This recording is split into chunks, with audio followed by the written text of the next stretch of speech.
Երբ սիսյանցիներին հարցնում ես, թե ինչ դժվարություններ է առաջացնում համայնքում դիահերձարան չունենալը, միանգամից հիշում են 2023-ի դեկտեմբերի բուքն ու Գորի ստանող ճանապարհի փակվելը, որի հետևանքով 10-ից ավելի թաղումներ հետաձգվել էին։ Սիսյանի դիահերձարանի շենքն արդեն պատրաստ է, բայց դեռ չի գործում։ Տեղացիներն ասում են, դա առաջնային լուծում պահանջող խնդիր է։ Մեր մոտ մեկը մահանում է,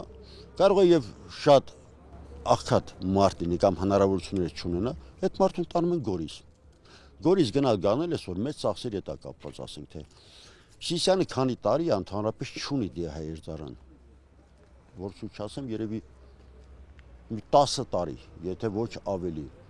Մարդիկ դեղություն են քաշում, տանում են, հասնում են Գորիս, դիահերձարանում հերձում են, այդքան ավելորդ ծախսը անում են, հետո բերում Սիսյան նոր թաղում են։ Պատկերացրեք ինչքան դժվար, ասենք թե ցանկացած մարդու համար, ոչ թե մենակ, ասենք թե Սիսյանցու համար, նաև հաշվի որ գյուղերից են մարդ մահանում։ Հələ Սիսյանը հասկացանք, որ Սիսյանից Գորիս 40 կիլոմետր կտանեն կբերեն, բայց մնացած 60, 70, 80, 100 կիլոմետր, դա լրիվ ծախսերի հետ կապված բան է, որը Սիսյանը 10 տարուց ավելի չունեցել։ Դիահերձարանի կարիքը շատ անհրաժեշտ է մեր Սիսյանի պայմանների համար, Սիսյանի համար, որովհետև նախ առաջի հերթին ժողովուրդը այն բանում չեն ապրեն, պայմաններով չեն ապրում, որ ինչ-որ լավ է, մի վատ բան լինելու դեպքում էլ այսքան տեղը նորից բուծում են անում, հասցնում Գորիս։ Սիսյանում լինելու շատ անհրաժեշտ է, դիահերձարան պետք է Սիսյանում լինի, գործի, որպեսզի ժողովուրդը կարիք չունենան, հասցնեն Գորիս։ Շենքը պատրաստ է, կահավորման աշխատանքների ավարտից ու լիցենզիայի տրամադրումից հետո կգործի դիահերձարանը, ազատելով սիսյանցիներին հարազատի մարմինը Գորիս հասցնելու լրացուցիչ հոգսից։ Դիահերձարանը Սիսյանում բժշկական ծառայություններն ամբողջացնող շենքային համակարգ ունենալու ծրագրի մաս է։ Կառուցվում է նոր բժշկական կենտրոն,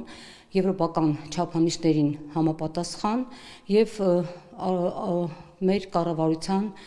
ռազմավարական ծրագրի շրջանակներում նոր բժշկական կենտրոն, որը ունենալու է 44 մահճակալ հզորությամբ հիվանդանոցային մաս, ունենալու ենք ամբուլատոր պոլիկլինիկական մաս, դիահերձարան, ունենալու ենք շտապօգնության ծառայություն եւ անհետաձգելի բժշկական օգնության ծառայություն, բուժօգնության ծառայություն։ Շենքի կառուցումը զուգորդվում է անձնակազմի համալրմամբ։ Անիկ Գրիգորյանը վստահեցնում է, Սիսյանի բժշկական կենտրոնը նախընտրելի աշխատավայր է լինելու երիտասարդ մասնագետների համար։ Ունենալու ենք ժամանակակից բոլոր սարքավորումները եւ կարծում եմ դա եւս կնպաստի, որպեսզի մեր բուժառուները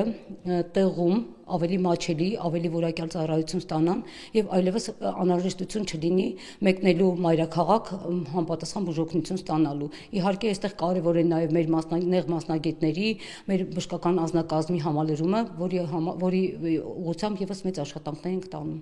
Կառույցները սեյսմակայուն են, նորագույն բոլոր չափանիշներին համապատասխան, նշում է Աշխեկը, անդրադառնալով նաև հիմնափոսը լցված մեծաքանակ ջրին։ Աշխատանքների 87% արդեն կատարված է, մնում է հարդարման աշխատանքները եւ բարեկարգման։ Փոսորակը փորելուց ջրի մեծ զանգված կուտակվեց, մենք ջրահեռացման դրենաժային համակարգ ստեղծեցինք եւ ջուրը ամբողջությամբ տեղափոխեցին գետ,